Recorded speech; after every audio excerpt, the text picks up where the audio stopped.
Assalamualaikum warahmatullahi wabarakatuh.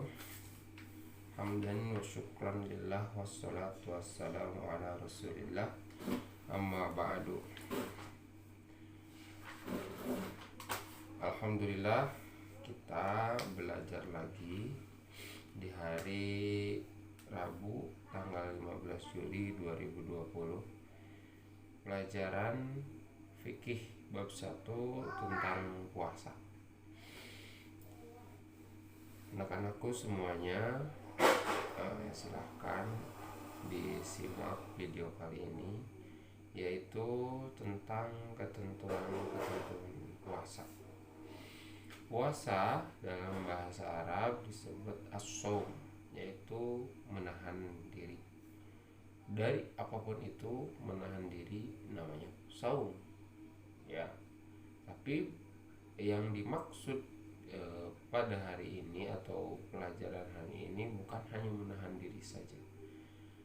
Puasa menurut istilah adalah menahan diri dari makan dan minum serta segala sesuatu yang membatalkannya, mulai dari terbit fajar hingga terbenam matahari, dengan disertai niat dan syarat-syarat tertentu. Jadi wajib bagi seluruh orang muslim yang balik dan berakal, juga badannya sehat, maka diwajibkan untuk berpuasa pada bulan Ramadan 1 bulan penuh. Tujuannya adalah agar menjadi orang yang bertakwa. Puasa Ramadan diwajibkan oleh Allah Subhanahu wa Ta'ala pada tahun kedua Hijriah, yang mana diperintahkannya puasa melalui firman-Nya, yaitu pada surat Al-Baqarah ayat 183. A'udzu billahi minasyaitonir rajim. Bismillahirrahmanirrahim. Ya ayyuhalladzina amanu kutiba alaikumus syiyam kama kutiba alal ladzina min qablikum la'allakum tattaqun. Wahai orang-orang yang beriman, diwajibkan atas kamu berpuasa sebagaimana diwajibkan atas orang sebelum kamu, agar kamu bertakwa. Quran surat Al-Baqarah ayat 183. Mari kita perhatikan hadis Nabi Muhammad sallallahu alaihi wasallam.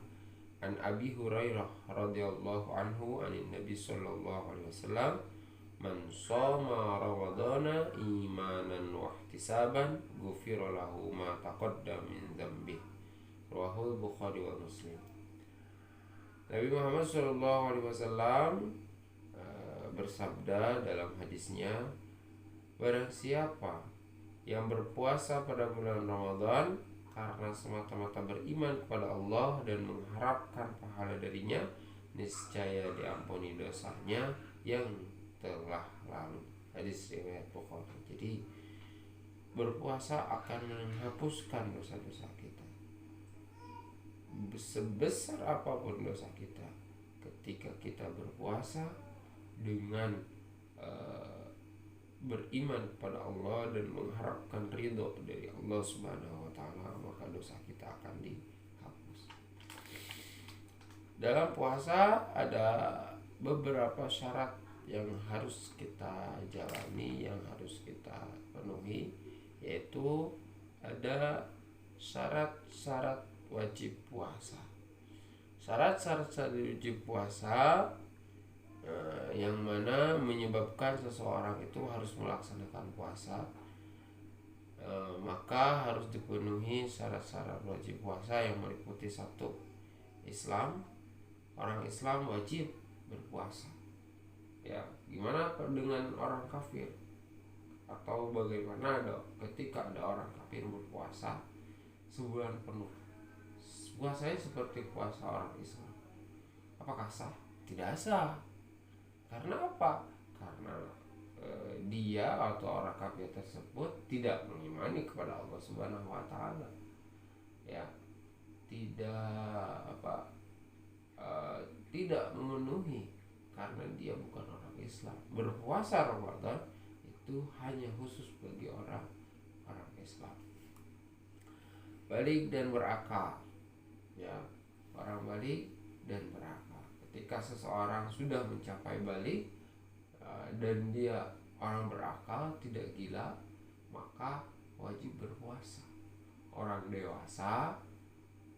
Ada orang dewasa tapi gila, dia berpuasa, apakah puasanya sah? Tidak sah dan tidak akan mendapatkan pahala juga, ya, karena orang gila. Kenapa? Karena orang gila dia nanti semaunya, kapan aja dia mau berbuka, kan gitu ya, siang berbuka atau misalkan jam 8 sudah berbuka lagi, kan gitu ya. Jadi seenaknya. Atau gimana kalau misalkan ada orang dewasa, dia berakal sehat, dia badannya sehat, tapi dia tidak puasa di bulan Ramadan. Nah, mungkin itu bisa disamakan dengan orang gila, ya. Iya. Nah, sekarang mampu dan sanggup mengerjakannya. Ini dia harus mampu. Ketika ada seseorang sehat, bugar, kuat, orang muslim, wah ini udah mampu. Meskipun dia bilang, wah aku tidak mampu, katanya. Dia umur misalkan udah tua, ya, umur 30 tahun misalkan, dia bilang aku gak kuat puasa, ya, tapi sehat, badannya sehat, bugar, ya berarti wajib puasa, ya, karena dia memang kelihatan secara kasat mata dia mampu melakukan atau melaksanakan puasa Ramadan. Tidak sedang bepergian jauh atau tidak sedang mudik gitu, boleh, ya, harus berpuasa. Tapi kalau mudik jauh gitu, misalkan dari Sukabumi ke Jawa Tengah, dari Sukabumi ke Jawa Timur misalkan, itu boleh kita berbuka puasa gitu. Tapi nantinya dikodok, ya, dikodok. Terus syarat-syarat sah puasa. Sekarang syarat sah puasa artinya syarat-syarat yang harus dipenuhi oleh seseorang agar puasa yang dikerjakannya sah. Tadi syarat wajib. Syarat wajib itu syarat yang menyebabkan seseorang harus melaksanakan puasa. Syarat sah yaitu syarat-syarat yang harus dipenuhi oleh seseorang agar puasa yang dikerjakannya sah. Yaitu satu, Islam, ya, harus beragama Islam. Orang Islam, insya Allah syarat puasanya itu sah, ya, pasti sah.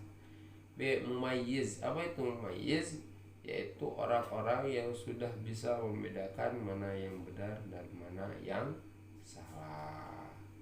C, suci dari haid dan nifas. Bagi perempuan, ya, perempuan yang haid, perempuan yang nifas itu tidak boleh berpuasa.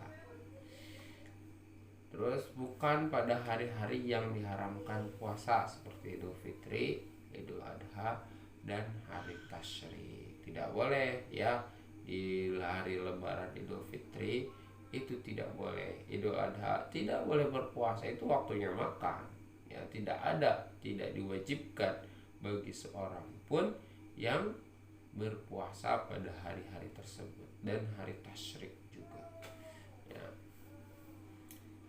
Sekarang ada rukun-rukun puasa. Rukun-rukun puasa yaitu harus betul-betul diperhatikan, sebab jika salah satu rukun tidak terpenuhi berarti puasanya tidak sah, ya. Rukun puasa ada 2, yaitu 1, niat, ya. Apa itu niat? Niat itu menyengaja untuk berpuasa karena Allah Ta'ala.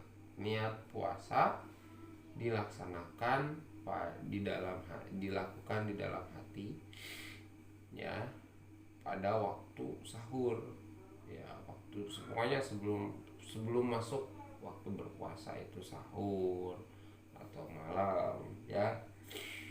Tetapi boleh juga dilafalkan, boleh diucapkan di dalam hati, dan juga boleh dilafalkan seperti di contohnya, ya, dengerin. Nawaitu saumul qadin an adai fardhi syahri ramadhana hadhihi sanati lillahi ta'ala. 2. Meninggalkan atau menghindari segala sesuatu yang membatalkan puasa mulai dari terbit fajar hingga terbenam matahari. Ingat ya, ada yang membatalkan puasa, ada yang menggugurkan ganjaran puasa. Jadi puasanya tidak batal, tapi ganjarannya gugur. Ya, kalau yang membatalkan puasa seperti makan, minum itu membatalkan puasa. Ada yang menggugurkan ganjaran puasa seperti kita berpuasa itu bukan hanya menahan lapar dan minum, tetapi menahan nafsu. Ya, ketika kita berpuasa berbicara kotor, akhlak kita jelek, gitu kan. Akhlak jelek kepada orang tua itu akan menggugurkan puasa kita. Berbohong, ria, menggunjing, mengadu domba, namimah, terus mengumpat, apalagi banyak ya, memfitnah. Nah itu akan menggugurkan berpuasa. Jadi perilaku yang jelek dilaksanakan ketika kita berpuasa itu akan menggugurkan puasa kita. Itu ya. Jadi alhamdulillah untuk hari ini kita cukupkan pelajaran fikihnya sampai di sini. Nanti kita lanjut lagi minggu depan untuk soalnya untuk latihannya nanti dijelaskan di WA atau di grup ya. Terima kasih, mudah-mudahan bermanfaat bagi kita semuanya. Wallahu muwaffiq ila aqwamit thoriq. Wassalamualaikum warahmatullahi wabarakatuh.